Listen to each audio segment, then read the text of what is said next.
All right, guys, welcome back. Today we're going to do The Sacrificers, issue number 9 of Image Comics, from Image Comics. Pigeon Boy has the power of God, and he's going to use that power to do a lot of damage. By the way, we're going to do 2 videos today. Sacrificers issue number 10 is coming after this, so we got 2 videos in one day, so watch out for that.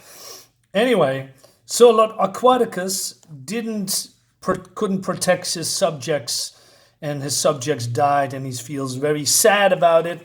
His lover, or concubine maybe, is trying to reassure him, and she says, you don't have any sway over the tides, because, well, in the last issue, his subject was drowned, and they are blaming Luna, who has control over the tides, right? Because that's what moon powers are doing. And he thinks she abandoned us. And why did Luna abandon us, he says. Her contingency plan. Speak plainly. The public disrespect she showed Rokas at the gala. What did she expect would happen? She, of all people, knows Rokas' great temper. You cannot believe that She drank with us for eons, the hypocrite. She became guilt-ridden. It ate her up. This was a way to get free and punish us. With drinking, she means drinking the brain fluids of the subjects that live on the planet, right? They are, they are sacrifices. Of getting, cattle to get sacrificed so that they could get young and immortal for all eternity. Then her plan is a success. My denizens on the land have lost all faith in me. Forgive me. I lacked the power. Never apologize. Nothing is your fault. We are the true victims. Victims of Luna's plotting. They see me for the fraud that I am. They know we are not as powerful as we claim to. But then the alarm is ringing, right? And so the guards come in.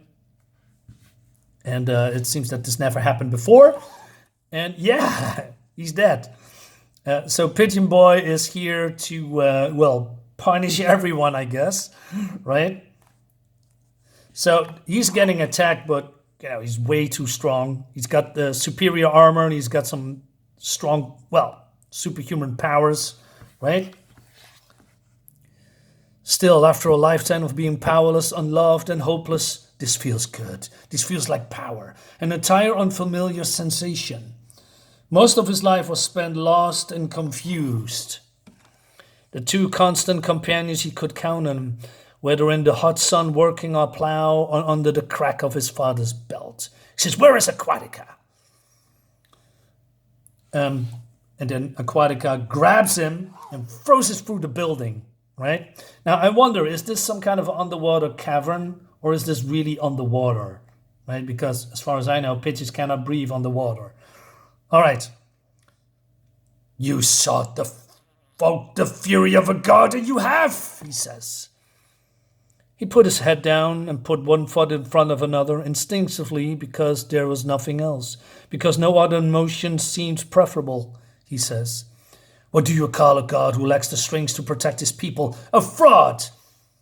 He says, which god sent an assassin to my home? He says, I only serve one god.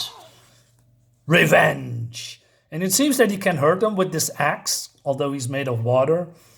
Who died in the storms you allowed to rage? The storms are not my doing. And he says for Beatrice, which was his friend who has been, sacrificed, right? Pigeon's mind throw flashes to his family, how they may have died, all the different ways, all equally horrible. When you are born makes all the difference. When you are born at the rise of an empire during its peak or its decline, I was born to nothing and helped rebuild and build this world. You were born to the utopia I built. It made you selfish and arrogant. He says, I was born to be sacrificed to you.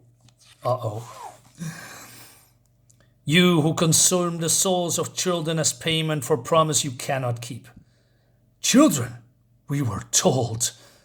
And then the woman comes, my dear Aquatica, the wall shudders and quake. He says, get away, I face an assassin. Flee here, woman. Pigeon says, you rich pigs, you never had to sacrifice anything. Let me show you how it feels.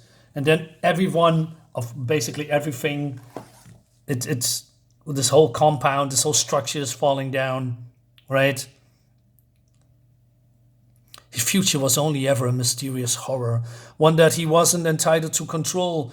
So he took it, stole it back, and now that he has, for the first time, he can see his future clearly. He knows what to do with it. Seems that his girlfriend, wife, concubine is dead. Aquarius is furious, and he says, I didn't mean to. What have you done? She was the only one who knew me, the only one who ever loved me, he says. And he drowns Pigeon Boy and wants to drown him. For eons my seas have provided sustenance to your people. I've given so much. I serve the good of this world. What more do you want? It was not my fault, he says. Pigeon breathes in the water. His lungs fills with fire. His veins burn. Fire courses through his body. When he realizes he isn't suffocating, he is born. He wields the power of a god. Yeah, because he had accidentally drunk the power of, Seluna. Seluna, I guess, right? Yeah. And then slashes open the chest of Aquaticus, bearing his heart. And he screams in pain. Damn it, resolution. As a boy, he only wanted simple things, family and friends who loved and accepted him, a safe place to sleep, a purpose to wake to. But one seldom walks to the path they desire. It's only an unforeseen road that we stumble upon our true selves. He says, the wrong people always ends up in the highest positions. You are the most talented or additive? That's how you say it. You're the most malicious, the most conniving, and the most political. He says, please, spare me. Make things better. Help me. You had your chance. Look what you made. No, you don't make the world a better place. We do. Uh-oh. And he kills him. And he says, we don't need your help. So he grabs his cloak or his cape and he's throws over his shoulder like a trophy. Dude. Pigeon's father told him that civilizations are built by hard men willing to do hard things. They crumble when soft children, raised in decadence, give in to depravity, entitlement, and lethargy. But there's also other people, innocent people here, but they all die because of what Pigeon has done. All right? He looks back and he knows he cannot do nothing anymore. So he opens up a portal and goes away while this whole structure, this whole world collapses behind him, killing and drowning every living being in that place.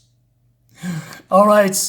Now that leads us to this issue that we're going to review after this, guys. So, yeah, this is cool. So, well, one person is revel in its, his brutality, wants to have revenge on what has done to him. The other one wants to go back to her world because he was stolen power and she cannot get there anymore, and she's wandering lost. But we're going to find out what's happened in this issue later. Guys, thank you so much for watching. I hope you have a great day. See you next time. Bye-bye.